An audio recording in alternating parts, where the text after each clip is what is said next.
In today's episode, Tales from the wilight zone, lovely customers and problematic IT coworkers. Keep on top of your backups, people. That Ethernet cable stores data? Have you tried turning it off and on again? No. I might break it. Most memorable call I ever had. Before we get started, make sure to subscribe so you will never miss a video. So let's get started. Tales from the wilight zone, lovely customers and problematic IT coworkers.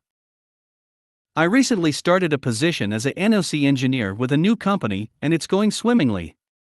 Documentation is great, coworkers are great, and wait, let me check this. The customers are great? That can't be right. This sub seems so full of horror stories of customers, so that is what I expected, but it hasn't been my experience. Everyone outside my team has been great to work with and has been super appreciative of my help. It's been a delight. But I digress, we're here to discuss CoworkerX, CX. CX is one level above me and has been in the position of training me. I won't get too far into the weeds on how that's going, but let's just say it's been a train by doing type situation so far. Which is fine, I'm learning a ton by being tasked with stuff that I am unfamiliar with. However, the problem arises when I encounter a problem. My first step is to research. If I can't find the solution, I carefully document the issue and post it in our chat. Here's how that usually goes. Me, hey CX, ticket tick 49823, hostname host.name.some.host, service tag DKD93D. I'm trying to do XYZ, I'm in the server, and not getting the correct response from command 123, here's a screenshot of the error. The SOP doesn't have this issue listed. Can you please advise? CX, what's the ticket number? Me, tick 49823. CX, you need to SSH into the box and run the 123 command. Me, yeah. That's what I'm trying to do, it's not working, here's a screenshot. CX, give me the ticket number and I'll fix it. Me, okay. Tick 49823. Here's a more specific one from today. Me, hey CX, tool status tool is throwing these two alerts and also the alert from earlier has been resolved. Here's an email of the resolution from earlier and the new alerts. Question about these new alerts, they are showing as two separate alerts, but are showing up as the same ID. Do I need to create a ticket for each alert? CX, look more closely, they are separate IDs. Me, stares at these two 5-digit numbers for 3 solid minutes. Me, can you please show me? I'm missing something. CX, I'll look at it later. 20 minutes later, he proceeds to send me the ID from the earlier alert I had already resolved, and sent him a screenshot of the resolution and the new one. The two alerts were redundant as I had suspected. He had read none of what I had said, and I wasted 30 minutes trying to figure out how to create 2 tickets for the same ID. A few minutes later, he DMs me saying he expects more of me and such, and that I need to do better. I'm molding LOL. I don't know how I can be more clear. This happens at least once a day. I'm doing my best at this new position, and I feel like I can't win. Keep on top of your backups, people. Another post reminded me of this story from half a lifetime ago, but it was too long for a comment. My memory on the specifics isn't great, but the gist is all you need. Hopefully it's mildly entertaining. Many years ago, I worked in a small managed services company catering to SME in a small city. Windows SBS server and basic networks. The owner hadn't been forward-thinking enough to ensure that his extremely talented senior staff was paid appropriately, and they left, and for a brief time, I, a junior and part-time junior at that, in complete control of everything. I kept things afloat until a new senior admin was hired and another, but full-time, junior.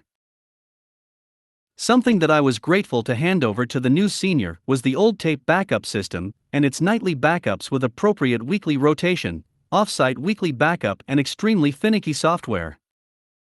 New senior had never worked with Windows before but was sure he could figure it out.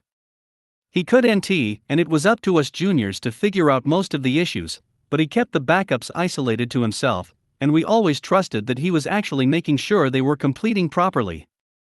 I think I was just willfully and blissfully ignorant as I hated dealing with them. I walked into the server room one afternoon to find this senior pulling drives from a sister company's PDC and swapping them into other positions in the server. Asking WTF he thought he was doing, I found out that there'd been a drive failure, potentially two, and he was trying to recover the RAID array. How he thought he was doing it like that, I'll never know.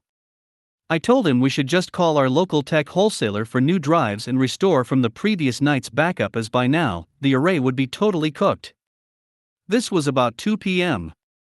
By 3 p.m. it was determined that we didn't have a backup worth nothing for this sister company, and that senior had been dutifully ignoring the alerts the whole time. Me and the other juniors started working our little server closet to try and bring something back online, and at 5 p.m. I noticed senior getting in the elevator. I asked him where he was going. Home. Okay, cool man. Bye. We were there until open the next morning. I ended up calling the old senior who was a friend, and he talked me through what he thought would be the only way possible of getting anything going again, which was to build a temporary Exchange server to at least start receiving emails again, as these were time critical, and to then work on everything else. The drives went off to a data specialist in a different city for recovery, and IIRC we managed to get the Active Directory back and some inboxes, but the majority of data was gone. Did I mention the sister company worked on government contracts with strict SLAs and a requirement to keep all communications for X years? No. The sister company worked on government contracts with strict SLAs and a requirement to keep all communications for X years. The company had to close while we tried to resurrect the data, but due to the loss, ended up losing its government contracts, which were 99% of its business, and was unable to continue operating. I'm pretty sure the new senior resigned a few weeks after the incident, citing stress. Thankfully, I never ran into him again. The company I worked for ended up having to reduce services, and withdrew from managed services completely a few years later. That reminds me, I need to check on last night's backups. That Ethernet cable stores data? So background, I serve in the U.S. Submarine Force as an IT, and we have one classified network and one unclassified network. And to keep the network straight, we used red for classified and blue for unclassified, and 95% of our computers are Panasonic Toughbook. One day I was notified that an unclassified computer was not working, and no one could log in. This happens to be in the wardroom/officer's study, place where officers eat and hang out.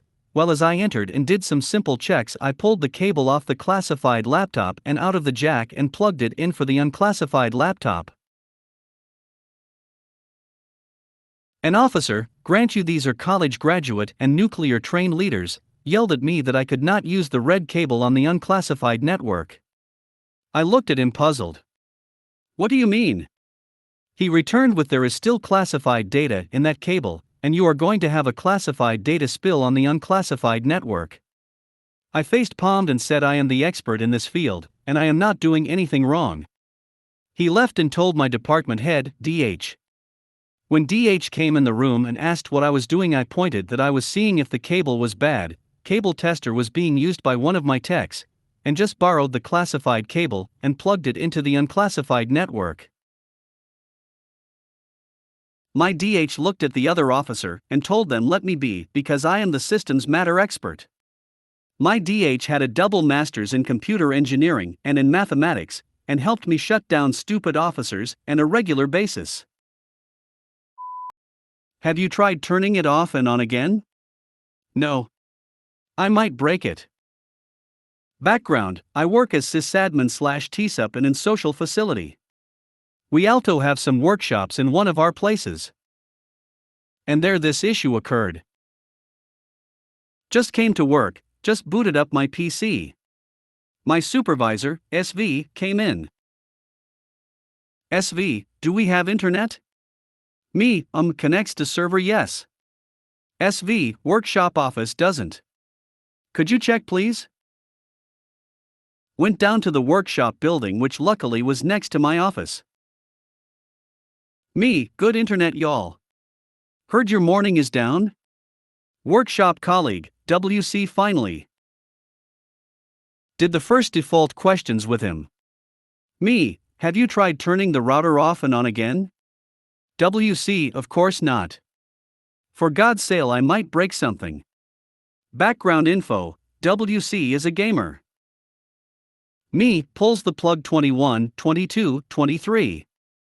WC, why are you counting from 20? Me, for exact seconds. 28, 29, 30-inch plugs router in. Never tried if this is a thing in English language. In German this is a way to count seconds everyone learns in driving school. Waiting. 2 minutes later, in French accent. Guess what, workshop has internet again. I was invited for coffee after my Evil C test. Most memorable call I ever had. I was talking about old jobs with a friend today and remembered a gem of a story from when I was talking calls for this business that sent out caretakers for buildings. So I get a call where the woman on the other side is angry from the get-go, almost screaming that the caretaker hasn't been there yet, and it's Tuesday, and he said last week he was going to be there Monday to fix her fridge door, and while looking up all the information about this she keeps screaming about how her milk will spoil. Well, sadly the caretaker of this building sadly had a medical emergency and passed away on that Monday, so I just calmly explained that he sadly passed away. And let's put it like this, she was not ready to do a 180 on those emotions. She just went, I just saw him yesterday, and then it clicked. You could hear it in the voice where she just goes from I just saw him yesterday walk past. I don't think this problem is such a big deal considering you can get to this whenever there is someone. Then she just apologizes profusely for raising her voice. I will never forget this call for being the most human call I've ever had.